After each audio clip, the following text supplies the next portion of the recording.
Dear colleagues, before we start, I need you to be present. I want you to imagine this boy. Let's give him a name, Thomas. Thomas is stuck in a toxic ecosystem, a situation that he didn't choose to be born into. Thomas lives in a backwater housing complex. His daily life is experienced in a criminalized bubble. It is a bubble created and sustained by the criminal gang that governs his estate. He is subject to coercive control. His parents do not protect him because they are compromised by the drug debts owed to the network members. All his friends share the same experience. They nearly think the same way, mostly in compliance with the criminal norms encouraged by the network. While they are exploited, they are part of the regime. Thomas gets no protection from the community. He is seen as a criminal first and a child second. Also, the community is paralyzed into stoicism. They will not bring problems to their door for complaining about antisocial behavior and crime on their doorsteps. Thomas is a boy, not a node on a computer-generated network or a crime statistic. He has a human right to be protected from exploitation. In a moment, I'm going to tell you how we know about Thomas and what in Ireland we're going to do about it. But for a second, let's be present with Thomas.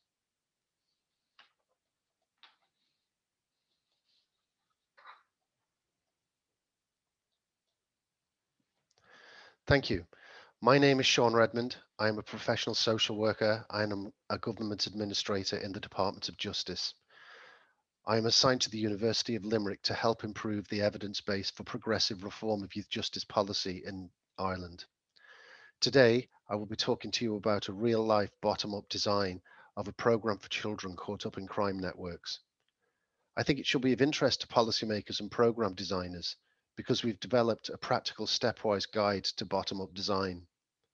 It should also be of interest to academics and the scientific community because we've developed a non-invasive means to explore crime networks from the helicopter view, as well as getting immersed in the micro processes that make crime networks tick. I will be sharing the key building block we developed, TwinSight, to open in new opportunities for qualitative examination of complex crime networks.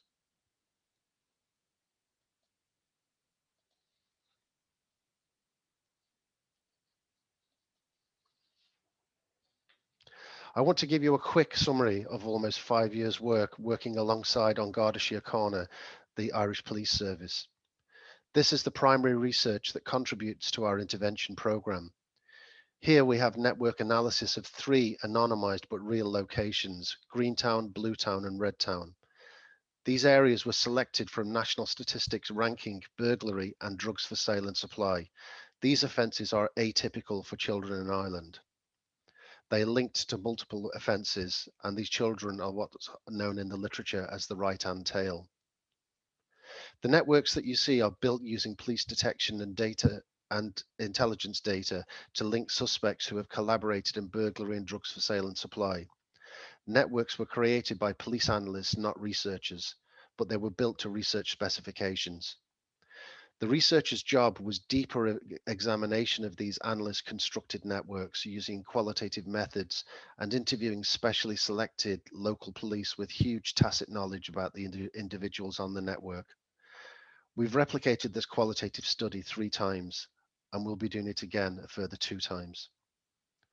Also on this slide, we have a prevalence study where we surveyed the national team of over 120 specialist juvenile police officers with vignettes taken directly from the Greentown study. From this survey, we estimate that there could be up to 1,000 children across Ireland in a similar position to Thomas. The key building block for the Greentown study is TwinSight. TwinSight requires a police analyst to produce 2 versions of the network map. Version A is used by the researcher. Each individual is given a unique identifying reference, such as A2. Version B has the same unique identifiers, but in addition, it includes the real names of the individuals involved.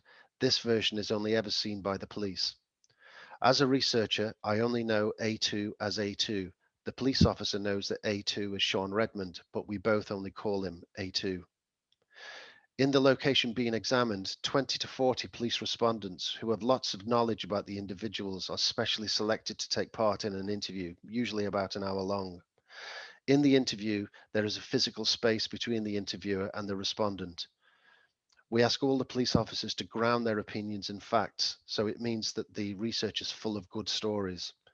We can zoom out to see patterns and zoom in to make explicit individual narratives to offer a very thick description.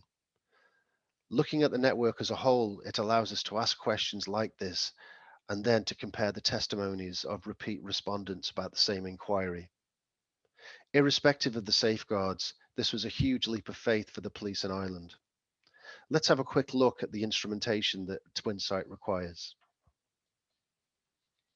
As you can see, TwinSight requires very sophisticated technologies: a quiet room, 2 desks, 2 chairs, a researcher version of the network, a police officer's version of the network, an audio recorder, a notebook, and a pen. However low-tech TwinSight is, it offers a very detailed account of how the network operates. We were, for instance, able to paint this picture in Greentown. Children in closed friendship networks, befriended by and cultivated and groomed by mid-ranking young adults who in turn were governed by individuals higher in the pecking order. We call these relationships associates because they referred mainly to criminal collaborations or based loosely on friendships. We also noticed other relationships, which we called family, because they belong to a dominant family and kinship group in the neighborhood. These actors got the associates to do the work and take the risks. Young people in the family group appeared to be higher in the network than some of the associate adults. The relationships within the family and kinship network were much stronger and more resilient to interference by the associates. TwinSight helped us to really understand the multiple adversities bearing down on Thomas and his friends and start thinking about what we could do about it. We did have a little help. Here are our design collaborators who worked with us for almost 2 years. External experts like Julia Bellasconi, Aidan Sidebottom, Michael Little, James Windle, Thomas Grund, James Densley, Edward Clemens, Tom Sexton, Keller Strother, and the late, great Carlo Morselli. Our external experts helped us to figure out what was going on in Greentown. We also had national experts in policing, child welfare, probation service, youth interventions, and law and policy experts. Our national experts, who know the Irish context much better, helped us to stress test our emerging ideas with real life experience and to hopefully avoid too many unintended consequences. We will be continuing to cultivate and develop these networks as the Greentown programme is trialled. So our evidence base for the new Greentown programme includes knowledge of international literature for which programs appear to have efficacy in reducing network influence and helping children to exit, primary research undertaken in Ireland, and an expert-led deliberative design process. Yellowtown and Whitetown will be our 2 trial locations for the Greentown programme. We are currently undertaking detailed examinations of these networks, which will be the 4th and 5th replications of the TwinSight method. Also, importantly, the Department of Justice in Ireland has invested 4.2 million to trial the programme for 3 years.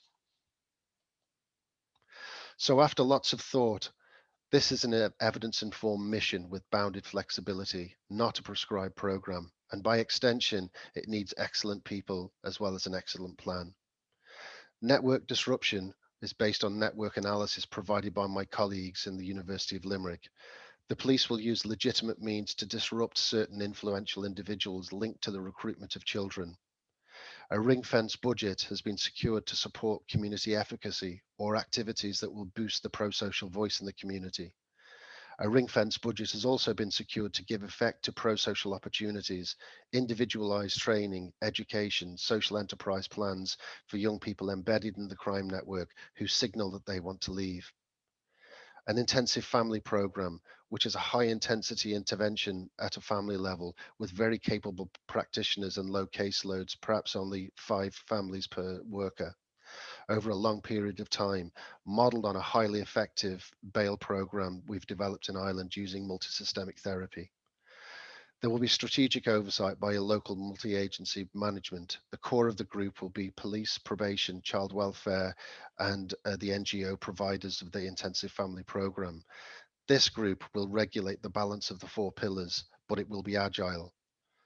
All this is currently in place, waiting for COVID-19 to subside.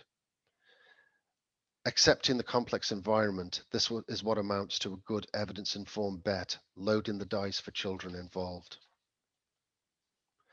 Our studies to date will be published soon.